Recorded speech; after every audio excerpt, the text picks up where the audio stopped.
সারাদিন রুমের মধ্যে বসে থাকতে থাকতে খুবই বোরিং লাগে, আর এই জন্যই বিকালে বের হয়েছিলাম পার্কে। তো পার্কে যাওয়ার আগে ভাবলাম যে কিছু একটা কিনে নিয়ে যাই। আর এক্স্যাক্টলি আয়ান হচ্ছে বার্গার খেতে খুবই পছন্দ করে, শুধু আয়ান না আমারও খুবই ভালো লাগে বার্গার খেতে। এই কারণে বললাম যে তাহলে আমরা বার্গারটাই নিয়ে যাই। আমি আর আয়ান তো পার্কে নিয়ে বসেছিলাম গাড়ির মধ্যে। আয়ানের বাবা হচ্ছে গেছিল অর্ডার দিতে, কারণ এটা অর্ডার দিয়ে তারপরে হচ্ছে আপনার একটু ওয়েট করতে হয়, তারা বানায় দেয়। করতেছিলাম, তবে বোরিং লাগতেছিল একটা জিনিসে, এই যে এই শব্দটা, এখানে যে একটা বাতাসের সাথে মানে হলুদ এই পেপার উঠতেছিল, এটা খুবই বিরক্তকর লাগতেছিল। বাবাকে বলছি তুমি আমাদের এইখানে রাখাই গেছো কেন? কয় তোমাদের দেখার জন্য তো রেখে গেলাম এটা। তো আমি বলতেছি এটা তো খুবই শব্দ হয়, মাথাটা ধরে গেছে একদম শব্দ। তারপর আমরা হচ্ছে পার্কে চলে যাই। পার্কে গিয়ে যে আমরা যেগুলো জিনিস এনেছিলাম এখানে এক সাইডে রেখে আর কি যে বসার একটা মানে যে কাপড়টা আছে ওটা বিছাইছি। তখন বলতেছে বাবা জুতা খুলে দাও।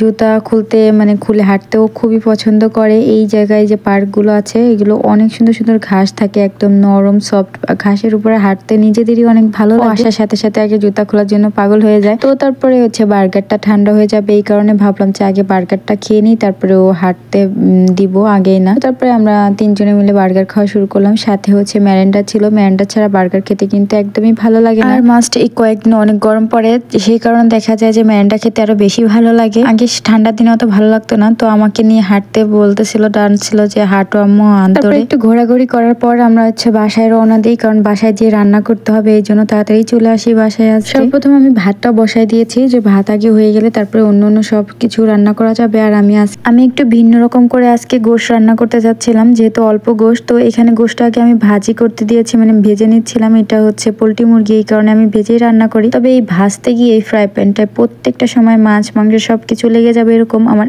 এমন রাগ হয় মাঝে মাঝে। এটা দিয়ে যে আমি কি ভুল করেছি এটাই মনে হয়, যে এটা দিলাম কেন, অন্য একটা আছে ওটাও দেওয়া যায়। এটা দিলেই এরকম হবে, মানে প্রায় দিনই এরকম হয়। জানি না এই গোশ আর মাছ ভাজতে গেলে ফ্রাই প্যানে কেন লেগে যায়। আমার এমনিতেও মনে হয় কি মাছ বা গোশ কোনো কিছু যদি মানে কড়াইতে লেগে যায় তখন মনে হয় আরো ভেঙে ফেলে, কেন এরকম হয় জানি না। যাই হোক, এইদিকে আমি হচ্ছে একটু পেঁয়াজ মানে কুচি করে নিয়েছিলাম, আর কিছু হচ্ছে পেঁয়াজ রসুন আদা এগুলো ব্লেন্ডার করে নিয়েছি, কারণ এখন সময় নেই পাটায় বেটে রান্না করার কারণে আমি ব্লেন্ডার করেছি। যখন দেখা যায় সময় হাতে থাকে তখন পাটায় বেটেই রান্না করার চেষ্টা করি। আমি পেঁয়াজটা এখানে একটু হালকা বাদামি কালার করার পর এখানে একটু হলুদ, মরিচের গুঁড়া, জিরা, লবণ এই গুঁড়াগুলো আমি হালকা দিয়ে নিয়েছি।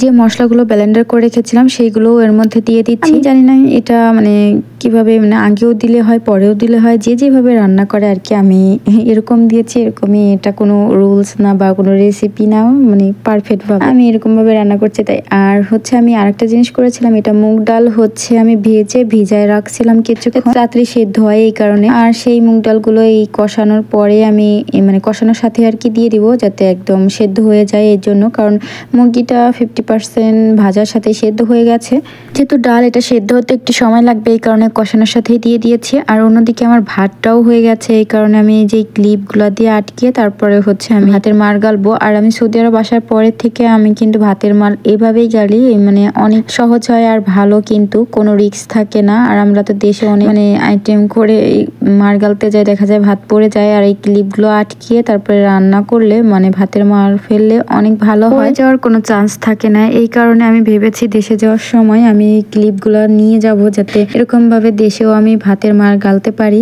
আপনারা কে কে এরকম ভাবে ভাতের মার গালেন অবশ্যই বলবেন, আর আইডিয়াটা কেমন সেটাও বলে যাবেন। এদিকে হচ্ছে আমি মশলাটা যেই ডাল দিয়ে আর হচ্ছে মশলা দিয়ে কষাচ্ছিলাম, এটাও প্রায় 50% হয়ে গেছে।